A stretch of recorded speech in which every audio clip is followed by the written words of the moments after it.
జనులు ధన్యులు. ఈ సృష్టికర్త అయిన దేవుడు, గత లోకరక్షకుడైన ప్రభువు వీరికి దేవుడు కాకపోతే గనక ఈ ధన్యతకి ఏమాత్రం పాత్రులు. ఇటువంటి స్థితి అంటే గనక ఒకవేళ అక్కడ ఈ భూ సంబంధమైన స్థితుల గురించి అయితే గనక, భూ సంబంధమైన స్థితులు అంటే ఉన్నవారి గురించి, లేకపోతే పేరు ప్రఖ్యాతుల గురించి, ధనవంతుల గురించి చెప్పుంటే గనక అది ఎదర మెన్షన్ చేసి ధనవంతులైన వారు ధన్యులని, లేకపోతే పేరు ప్రఖ్యాతులు కలిగిన వారు ధన్యులని చెప్పు. కానీ ఇట్టి స్థితి అంటే కనుక, ఇట్టి స్థితి ఏంటి అంటే దేవుని స్తుతించే స్థితి, దేవుణ్ణి ఆరాధించే స్థితి. ఆ స్థితి కలిగిన వారు ధన్యులని చెప్పడానికి 11వ వచనంలో నుంచి భక్తుడైన దావీదు ఏం చెప్తున్నాడంటే, మా కొట్లు నింపబడి పలు విధములైన ద్రవ్యములకు నిధులుగానున్నవి. చాలు, పలు విధమైన ద్రవ్యాలకు నిధులుగా ఉన్నాయి. మా మందలు విస్తరించి ఉన్నాయి, మా గొర్రెలు గొడ్లు లేకపోతే మా ఎడ్లు బరువు మోసేలుగా మాకు ఉన్నాయి. అంటే ఈ సంపదలన్నీ కూడా మాకున్నాయి. కానీ ఈ సంపదలను బట్టి కాదు, యెహోవా నాకు దేవుడైనందుకు నేను ధన్యుడై ఉన్నాను. ఈ స్థితిని బట్టి నేను దేవుడిని స్తుతిస్తాను. ఈ స్థితిని బట్టి నేను దేవుణ్ణి స్తుతిస్తున్నాను. కలిగిన ఆయన లేకుండా లేదు. ఆయన అంటే మనం ఏది కలిగి ఉన్నా కానీ మన స్థితిని బట్టి, మన తెలివిని బట్టి సంపాదించుకోవాలి. కొన్ని పర్యాయాలు మనం అనుకుంటాం, దూరదేశం వెళ్ళాం కాబట్టి, ఆ దేశంలో అన్ని సంవత్సరాలు కష్టపడ్డాం కాబట్టి ఇది సంపాదించామంటాం. ఒకటైతే కష్టపడ్డావు, నీకు కష్టపడడానికి దేవుడు నీకు ఆరోగ్యం ఇచ్చాడు, ఆ దేశానికి నడిపించాడు. నాని వారు లేని చోట ఆ హస్తాన్ని నీకు అలాగా తోడుగా ఉంచాడు. ప్రతీది కూడా ఆయన కృపై ఉన్నది. మనం ఏమై ఉన్నామంటే ఆయన కృపై ఉన్నాం. అందుకనే ఆయన కృపను ఎప్పుడు కూడా తలంచుకుంటూ ఉండాలంట, తలంచుకుంటూ ఉండాలి. అలా తలంచుకుంటూ ఉన్నప్పుడు దేనికైతే మనం అర్హత లేని వారుగా ఉంటామో వాటిని కూడా అనుభవించే అర్హత ప్రభు మనకి కలిగజేస్తారు. ఇక నేటి దినము నూతన సంవత్సర దయా కిరీటాన్ని పొందుతున్న ప్రవీణ్ని బట్టి మనం ఆలోచన చేస్తే, ఇక్కడే చదవబడిన మాటలో 12వ వచనంలో, మా కుమారులు తమకు యవ్వన కాలమందు ఎదిగిన మొక్కల వలె ఉన్నారు. ఎలా ఉన్నారంట? మొక్క ఎదిగిపోతే తర్వాత ఏంటి? ఎదుగుతున్న మొక్క కాదు, ఎదిగిన మొక్క. ఒక రైతు ఒక పంటను లేదా ఒక చెట్టు విత్తనాన్ని నాటాడంటే మొలకెత్తి ఎదుగుతూ ఎదిగేసింది అంటే దానికి అర్థం ఏంటి? తర్వాత ఏంటి? ఫలించాలి. ఈ ఇంటి కుమారులు ఎలా ఉన్నారంటే కనుక ఎదిగిన మొక్కల వలె ఉన్నారు. అంటే తర్వాత ఏం చేయబడాలి అంటే కనుక ఫలించాలి. ఆక్రమంలోనే నవీను దేవుడు యవ్వన కాలంలో ఫలవర్గమైన జీవితాన్ని చక్కటి భార్యతో జతపరిచి తన జీవిత భాగస్వామి ఇరువురి దాంపత్య జీవితంలో చక్కటి బిడ్డలను అనుగ్రహించారు. అంటే కుటుంబంగా పిల్లలతో ఫలించేదాకా దేవుడు నడిపించుకోవచ్చు. కుమారులుగా ఉన్నవారి గురించి చెప్తున్నప్పుడు ఒక కుమారుడు ఫలించే జీవితంలోనికి దేవుడు నడిపించాడు. మరొక కుమారుడు కూడా ఫలించడానికి సిద్ధంగా ఉన్నాడు. ఆల్రెడీ దేవుడు ఇచ్చిన కృపను బట్టి దుబాయ్ దేశంలో మనము ప్రయాణ విషయంలో ప్రార్థన చేస్తాం. వెళ్ళిన తర్వాత ఉద్యోగ విషయంలో ఆటంకం కలిగి 6 నెలలు తండ్రి దగ్గరే ఉండిపోయినప్పుడు ప్రార్థన ఆలకించిన దేవుడు పనిలో ప్రవేశపెట్టాడు కదా. అలాగే పనిలో ప్రవేశించిన తర్వాత ఆ దేశపు లైసెన్స్ కోసం ప్రయత్నం చేస్తున్నప్పుడు మనందరి ప్రార్థన మరి విశ్వాసాన్ని బట్టి దుబాయ్ లైసెన్స్ పొందుకునే కృపనిచ్చాడు. దుబాయ్ దేశంలో లైసెన్స్ పొందుకోవడం అంటే మాటలు కదండి, అది ఇంటర్నేషనల్ లైసెన్స్ అంటారు. అటువంటి అరబిక్ కంట్రీల్లో ఇంకా చెప్పాలంటే అమెరికాలో కూడా డ్రైవింగ్ చేయొచ్చు. దుబాయ్ లైసెన్స్ ఉంటే అమెరికాలో కూడా డ్రైవింగ్ చేయొచ్చు. అటువంటి ఇంటర్నేషనల్ లైసెన్స్ పొందుకునే కృపను దేవుడు ఇచ్చాడు. అలాగే మనం ప్రయాణం కోసం కూడా ప్రార్థన చేసి క్షేమంగా నడిపించుకొచ్చిన దేవుడు మరొకసారి ఫలించే కుమారుడిగా ఉంచిన ఆ కుమారుడికి నేటి దినాన్ని నూతన సంవత్సర దయాకిరీటాన్ని ధరింపజేస్తాడు. అందుకని ఈ స్థితి గలవారైన ధన్యులైన వీరు ఎలా ఉన్నారు అంటే కొన్ని మాటలు నేను గుర్తు చేసేసి నేటి వాక్యాన్ని ముగించేస్తాను. ఒక కుమారుడి గురించి గుర్తు చేసి తదుపరి మాటలను మనం దినవృత్తాంతముల మొదటి గ్రంథము 4వ అధ్యాయము 9-10 వచనాలు చదువు. యబ్బేజు తన సహోదరులందరికంటే ఘనము పొందిన వాడే ఇండెను. వేదన పడి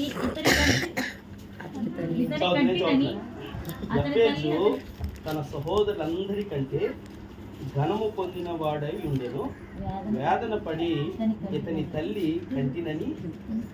కంటినని అతని తల్లి అతనికి యబ్బేజు అని పేరు పెట్టాడు.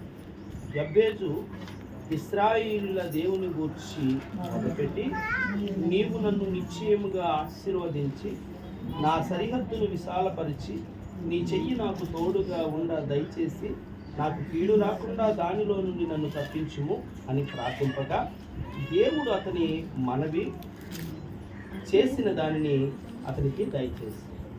అంటే దేవునితో ఏం చేస్తున్నాడు ఇప్పుడు ఇక్కడ యబ్బేజు?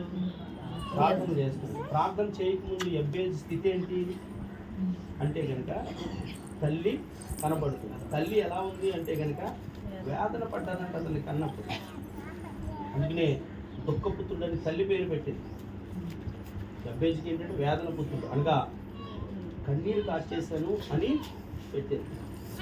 అంటే కుమారుల ఎడల తల్లికి ఎంత ప్రేమ ఉంటుందంటే, ఇంకా సామెతల గ్రంథంలో 31వ అధ్యాయంలోకి వెళ్తే అక్కడ తల్లి ఏమంటారు తెలుసా? మొక్కులు మొక్కి ఏమంటది? ఎవరితోటి? లెమూయేలు ఎవరు? సొలొమోన్ గారండి. యదిద్య ఎవరు? సొలొమోన్.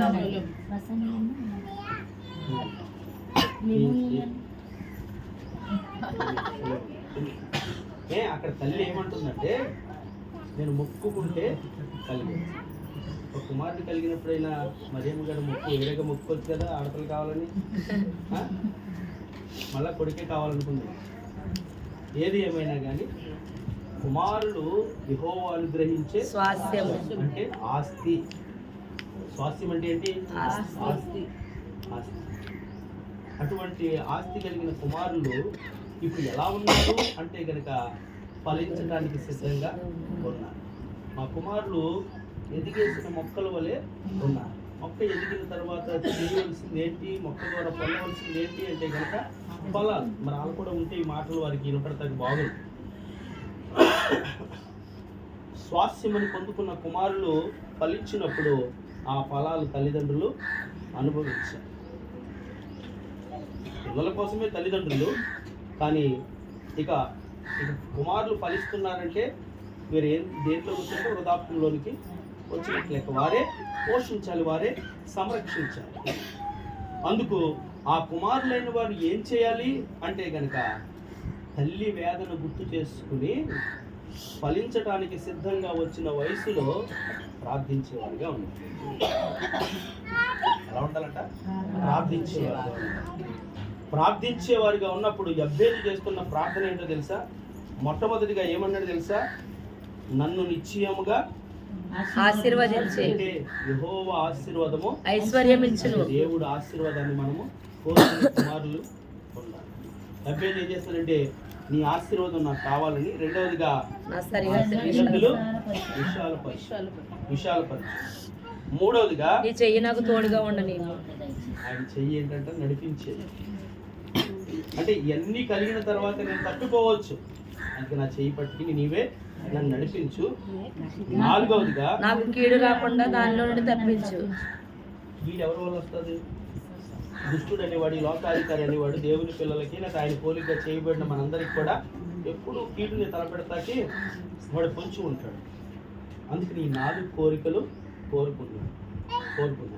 ఈ కోరికలు దేవుడికి ఇష్టమైనవా లేవా? అంగీకరణ. అక్కడ రాయబడిన మాట ఏంటంటే, యబ్బేజు ప్రార్థన దేవుడు అతనికి దయచేసి. అంటే ఏం జరిగింది అంటే కనుక దేవుడు ఆశీర్వదించాడు, దేవుడు విశాలపరిచాడు, తోడుగా ఉన్నాడు దేవుడు దేవుడు దేవుడు తోడుగా ఉన్నాడు. దేవుడు ఎల్లప్పుడూ కూడా తోడుగా ఉండి నడిపించాడు.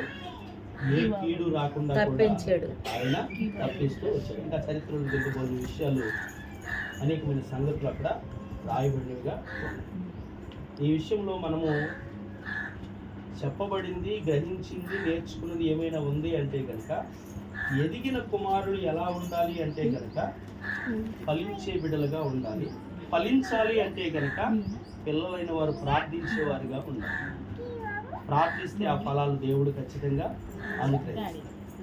అందుకనే ఫలించే వయసుకు వచ్చినప్పుడు ఇక లోతుకు వెళితే అన్న పిల్లలని, లేకపోతే రైతు అనేవాడు వేసిన ఆ నాటుని, లేకపోతే ఆ పొలాన్ని ఎంత జాగ్రత్తగా చూసుకుంటాడు. దానివల్ల ఫలం అనుభవించాలని, నేను ఊడ్చిన పొలము లేకపోతే నేను వేసిన తోట బాగా పండాలని ఎప్పుడు ఏ పురుగు పడుతుందో, లేకపోతే వాతావరణం బట్టి ఈ పంటకి ఎటువంటి నష్టం కలుగుతుందో దానికి సంబంధించి మందులన్నీ కూడా పిచికారీ చేస్తూ ఉంటాడు కదా. దానికి సంబంధించిన జాగ్రత్తలన్నీ తీసుకుంటూ ఉంటాడు. ఏదో నాటేసి వచ్చేసి ఇంటికాడ పడుకుంటే పొలం పండేస్తుందా? పండదు. దానికోసము అహర్నిశలు కష్టపడుతూ ఉంటాడు. దాంట్లో కలుపు అనేది ఈ పంటను నాశనం చేసేది, కలుపు అనేది వస్తే కనుక తీసివేస్తూ ఉంటాడు. ఎప్పటి వరకు? ఆ ఫలము పండే వరకు ఇది కష్టపడుతూనే ఉంటాడు. ఎవరు? అలాగే తల్లిదండ్రులైన వారు మన పిల్లల మొక్కల వలె ఎదిగి ఫలించే సమయం వరకు కూడా వారి ఈ విధమైన కష్టాన్ని మనము కలిగి ఉండాలి. ఏ దుష్టుడనే పురుగు పుట్ర పడుతుందో, మన పిల్లలనే పంటను నాశనం చేస్తానికి చూస్తాడో, ఆ దుష్టుణ్ణి పిచికారి అనే దేవుని మందు చేత దూరపరిచేలాగా మనము ఉండాలి. అప్పుడు ఆ ఫలాలు మనము అనుభవిస్తాం. నాకేంటి కొడుకు పుట్టాడు, నాకేంటి ఇద్దరు మగపిల్లలో, నాకేంటి అనుకున్నాం అనుకో, ఏం పర్లేదు. ఎదిగిన తర్వాత కన్నప్పుడు ఏడుపు కదండి, ఆ వేదన పడి కన్నప్పుడు ఏడుపు కదండి. ఎదిగిన తర్వాత ఇప్పుడు లోకంలో చూస్తున్న బిడ్డలను చూస్తే ఆ కొడుకుని ఎందుకు చెరపుట్టేవరా, ఆ రోజున నువ్వు ఇలాంటి తోడు అవుతాయంటే నిన్ను అసలు బతకనిచ్చేవాడు కాదు. చెప్పట్లేదు. 3 నెలలు చాలా జాగ్రత్తగా కాసిందండి. ఎవరో మోషం తల్లి అమ్రాము కుమారుడైన ఎకోబాదు కొడుకైన మోషేను ఎకోబాదు 3 నెలలు జాగ్రత్తగా కాసింది. ఎందుకు తాగాల్సిన అవసరం వచ్చింది అంటే కనుక అప్పటికి ఫరో చెప్తున్నాడు మగపిల్లలందరినీ ఆ 3 నెలలు ఎంత కష్టపడుతుంది. చిన్నపిల్లడు ఎంత గట్టిగా ఏడ్చేస్తాడండి, ఎంత గట్టిగా ఏడ్చేస్తాడు. మరి ఏడు పిల్లలు పడుతుంది. ఎప్పుడు పహారా కాస్తూనే ఉండేవారంటే ఇంటి చుట్టూ. ఎబ్రీల ఇళ్ల దగ్గర ఫరో పంపించిన సైనికులు ఎప్పుడు కూడా తిరుగుతూనే ఉండేవారు. ఎంత కాపుదల చూస్తుందంటారు తల్లి. ఆ తల్లి పెంపకమే కరెక్ట్ కనుక, లేకపోతే మరో ఇంటికి పంపించవచ్చు. మోషేని మరో ఇంటికి పంపించవచ్చు. సొంత కొడుకుకే పాలిస్తూ జీతం పుచ్చుకునే తల్లి ఎవరైనా ఉన్నారంటే కదా. ఎకోబాదుకి రాజు దర్బారులోంచి జీతం వస్తుంది. ఎందుకు తెలుసా? తన సొంత కొడుకుకి పాలిస్తుందని, తన సొంత కొడుక్కి పెంచుతుందని. దేవుని ప్రణాళికలో ఎకోబాదు ఎలా పెంచింది అంటే కనుక తెలుసా, ఇది మానవుడి జీవితమే అల్పమైనది. ఒకవేళ దీన్ని అనుభవించడానికి ఆ జీవితాన్ని పణంగా పెడితే దాన్ని పాపభోగం అంటున్నారు. అల్పకాల పాపభోగమును అనుభవించుట కంటే నా తల్లి సంబంధికులు, నా తండ్రి సంబంధికులు, దేవుని పిల్లలైన వారు హింసింపబడుతూ, వేతన పడుతూ, నిందల పాలవుతున్నారు. వారందరూ అలా హింసింపబడుతూ ఉంటే నేను మాత్రము ఈ రాజభోగాలు అనుభవించడానికి మనసు లేదు. దేవుని ప్రజలతో పాటు నిందనే, అవమానాన్ని అనుభవిస్తాను. ఈ మాటలు ఎక్కడి నుంచి వచ్చినాయి? 40 సంవత్సరాల వయసు వచ్చినప్పుడు మోసే ఈ మాటలు మాట్లాడుతున్నాడు అంటే కనుక పెంచిన ఎదిగిన మొక్క ఫలిస్తుంది అంటే కనుక దాని పెంపకం, దాన్ని చూసిన రైతు లేదా దాన్ని పెంచిన తల్లిదండ్రులు పెంపకం అలా. అనేక మంది తల్లిదండ్రులు కన్నప్పుడు సంతోషిస్తున్నారు, దాని పెంపకంలో ఫెయిల్ అయిపోతున్నారు. శ్రీశ్రీ గారిని ఎవరు చెప్తారు? పుత్రోత్సాహం తండ్రికి కలిగినప్పుడు కాదు, వాడు పుట్టి పెరిగి పెద్దవాడై ప్రయోజకుడు అయినప్పుడే నిజమైన సంతోషం అంట. కానీ అలా సంతోషించట్లేదు, ముందే సంతోషించేస్తున్నారు. ఎదిగినప్పుడు వాడు చేసే శాస్త్రాలను బట్టి దుఃఖపడుతున్నారు. 3 నెలలు కూడా ఆ విషయం తెలిసే వరకు కూడా నేను అనుకుంటున్నాను, నా ఊహను బట్టి, పరిశుద్ధ గ్రంథం లేదు కానీ నా ఊహను బట్టి ఈ పిల్లోడు ఏడ్చినప్పుడు తల్లిగా ఒకవేళ ఆవిడ ఏడ్చిందేమో అనుకుంటున్నాను. ఆవిడే ఒకవేళ భర్త కొట్టేసినట్టు లేకపోతే ఏదో ఇబ్బంది పడినట్టు పరిశుద్ధ గ్రంథంలో కొన్ని చూస్తే చాలా ఆశ్చర్యంగా ఉంటుంది. యుద్ధశూరుడైన దావీదు రాజు ఎదురు పిచ్చివాడి కింద నటించవలసి వచ్చింది, తన ఉమ్ము తన గడ్డం మీద పడేలాగా నటించవలసి వచ్చింది. దావీదు యుద్ధంలోకి వెళితే తన కత్తిని చేట పట్టుకుంటే అలా వదిలినా కానీ కత్తి పడేది కదా, ఆ కత్తి అలా అంటికినే ఉండేదండి. 1000 మంది అంతమైపోయేదాకా కూడా కత్తిని పక్కన పెడదాం అనుకున్నా కానీ కత్తి చేతులు అలా విడిది కదా. అంతటి యుద్ధశూరుడు కూడా కొన్ని పర్యాయాలు పిచ్చివాడి కింద నటించవలసి వచ్చింది. అలాగే నేను అనుకుంటున్నాను, ఈ తల్లి కూడా పిల్లోడు ఏడుపును కవర్ చేయడానికి ఆ టైంలో మనం ఉంటే డీజే బాక్సులు పెట్టేది కదా, మనం ఉంటే ఏదో పాటలు పెట్టేది, బయటికి ఏడు పెనకుండా ఉంటుంది. ఏ పాటలు ఏమన్నాయి? ఆ ఏడుపు ఈవిడి ఏడుపు కింద ఏడ్చింది. అది కవర్ చేయడానికి ఎంత కష్టపడిందో చూడండి, ఒకసారి ఆలోచన చేసి. అటువంటి పెంపకం ఉంది, అటువంటి జాగ్రత్త తల్లిదండ్రులు తీసుకోవాలి. అందుకనే ఆ ప్రయాస వ్యర్థమైందా అంటే కనుక వ్యర్థం అవ్వలేదు. ఇశ్రాయేలు ప్రజలకే నాయకుడు గాను, దేవుని ఇల్లంతట్లో నమ్మకస్తుడు గాను, దేవుని చేత సాక్ష్యం పొందిన మిక్కిలి సాత్వికుడు గాను మోషే ఏ ఫరోకైతే భయపడి పారిపోయాడో ఆ ఫరోకి దేవుడు మార్చేశాడు. ఫరోకి దేవుడిగా మోషేని మార్చేశాడు. అవసరమైతే ఇశ్రాయేలు ప్రజలు దేవుణ్ణన్నా మర్చిపోయారేమో కానీ మోషేని మర్చిపోలేదు. నూతన నిబంధనలో కూడా ఏమంటున్నారు తెలుసా? మోషే మాకు ధర్మశాస్త్రం ఇచ్చాడు అంటున్నారు. ఎక్కడి నుంచి వచ్చింది ప్రజ్ఞంత, ఎక్కడి నుంచి వచ్చింది పేరు ప్రఖ్యాతులంతా అంటే కనుక పెంపకం.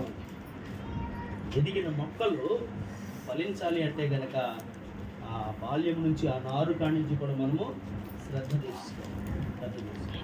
అప్పుడు ఇటు స్థితి గలవారు చెప్తారు. సామెతల గ్రంథంలో 1-2 మాటలు గుర్తు చేసి వాక్యాన్ని ముగిస్తారు. 12వ అధ్యాయం సామెతల గ్రంథం 12వ అధ్యాయం 24వ వచనం. శ్రద్ధగా పని చేయువారు ఏలుబడి చేయుదురు, సోమరులు వెట్టి పనులు చేయవలసి వచ్చును. శ్రద్ధగా నువ్వు చూపించిన శ్రద్ధను బట్టి ఏలుబడి చేస్తావు. తల్లి శ్రద్ధగా పెంచింది, మోషే నాయకుడికి ఏం చేస్తున్నాడు? ఏలుబడి చేస్తున్నాడు. ఇశ్రాయేలు ప్రజలకు ఏమైపోయాడు? నాయకుడు అయిపోయాడు. ఆ రోజు అందరితో పాటు నా కొడుకు అని శ్రద్ధ తీసుకోకపోతే ఏమైపోను? అనేక మంది పసిగందులు రాలిపోయినట్టు మోషే 6లో ఒకడుగా రాలిపోయాడు. ప్రత్యేకించి తల్లిగా ఇంత గుర్తింపు ఎక్కబోదికి ఉండకపోవచ్చు. శ్రద్ధగా నువ్వు చూపించే శ్రద్ధ. ఇంకా పౌలు గారు తిమోతితో ఒక మాట అంటాడు, ఆ ప్రియకుమారుడా, నీ చేతికి వచ్చిన ఏ పనైనా శక్తి వంచన లేకుండా మనం ఏం చేస్తాం తెలుసా? పగల ప్రార్థనకి వెళ్ళనుకో, వెళ్ళాం కదా మళ్ళీ సాయంత్రం ఏంటి అనుకుంటా. లేదా సాయంత్రం వచ్చామనుకో, రాత్రి లేట్ అయిపోయింది కదా మళ్ళీ ఇప్పుడు వెళ్ళాలండి అంటే. కానీ దేవుడు నీకు ఇచ్చిన అవకాశాన్ని, లేదా దేవుడు నీకు ఇచ్చిన పనిని, లేదా దేవుడు నీకు ఇచ్చిన కుటుంబాన్ని, దేవుడు నీకు ఇచ్చిన భర్త ఎదుట, దేవుడు నీకు ఇచ్చిన భార్య ఎదుట, దేవుడు నీకు ఇచ్చిన తల్లిదండ్రుల ఎదుట, దేవుడు నీకు ఇచ్చిన ఉద్యోగంలో ఇటువంటి నమ్మకత్వాన్ని, శ్రద్ధను చూపిస్తే దేవుడు నిన్ను ఏమంటాడు తెలుసా? నువ్వు ఒక ఏలుకగా నువ్వు ఏలుబడి చేసే స్థితిలోనికి వెళతావు. శ్రద్ధగా పనిచేసేవాడు ఏలుబడి చేస్తాడు. అశ్రద్ధ గలది బలము, సోమరి అని పేరు తెచ్చుకోండి. మరొక మాట చూడండి. 28వ వచనం కొంచెం. నీతి మార్గమునందు జీవము కలదు, దాని త్రోవలో మరణమే లేదు. ఈ మాట చాలా బాగా మనం ఆలోచన చేస్తాం. ఈ నీతి మార్గంలో ఏముందంట? జీవము. నీతిగా నడుచుకుంటున్న వారిని చూసి అనేక మంది నిందలేసేవారు ఉంటారు. నీతి మార్గంలో, జీవ మార్గంలో నడుచుకుంటున్న వారిని చూసి అనేక మంది హేళన చేసేవారు ఉంటారు. అలాంటి వారిని ఏమని తెలుసా? పరిశుద్ధ గ్రంథం కుక్కలు అని రాయబడింది వారి గురించి. నీతి లేని కుక్కలు ఈదిలో మొరిగినప్పుడు నీ తలను నీవు పైకెత్తగలిగితే, నీ మీద ఎవరికి నమ్మకం లేనప్పుడు నీ పైన నీకు విశ్వాసం. అబ్రహాము దేవుని నమ్మను, యేసుకేలు ప్రార్థన చేస్తున్నాడు, అతను నీతిమంతుడిగా చెప్పబడ్డాడు. హిజ్కియా గోడ తట్టు తిరిగి ప్రార్థన చేస్తున్నాడు, ఆయుష్ను పొందుకోగలిగాడు. ఇక హానోకు దేవునితో నడిచాడంట, దేవుని దగ్గరికి వెళ్ళాడు. అంటే నీతి మార్గము అనగా నీ ముందు 2 దారులు ఉన్నాయి. ఒకటి నిత్య జీవానికి నడిపించేది, రెండోది నిత్య నరకానికి వెళ్ళేది. నువ్వు ఎంచుకునే మార్గం ఏదై ఉంది? నీ మార్గం నా మార్గం ఎలా ఉంది? యుగాలు జీవించడానికా, లేకపోతే చెడికా అల్పకాల పాప భోగాన్ని అనుభవించి నిత్య నరకంలో నిరంతరం వేతన పడే దానికి వెళ్తున్నామా? నువ్వు నీతి మార్గంలో వెళ్తున్నప్పుడు నిందలు వేసేవాళ్ళు, అవమానపరిచేవారు అనేక మంది ఉంటారు. కానీ ఇందాక మనం చెప్పుకున్నట్టు ఆయన మనం చేపట్టుకుని నడిపిస్తే మనం చేరవలసిన గమ్యానికి. ఇట్టి స్థితి కలిగిన వారు ధన్యులు అని వాక్యం చెప్తున్నప్పుడు వారి పిల్లల కోసం ఏం చేస్తారో ఒక మాట చెప్పేసి వాక్యాన్ని నేను ముగిస్తాను. చదువుదాం. సామెతల గ్రంథం 13వ అధ్యాయము 23వ వచనం. పేదలు చేతి పంచు కొత్త భూమి, మంచివాడు తన పిల్లలను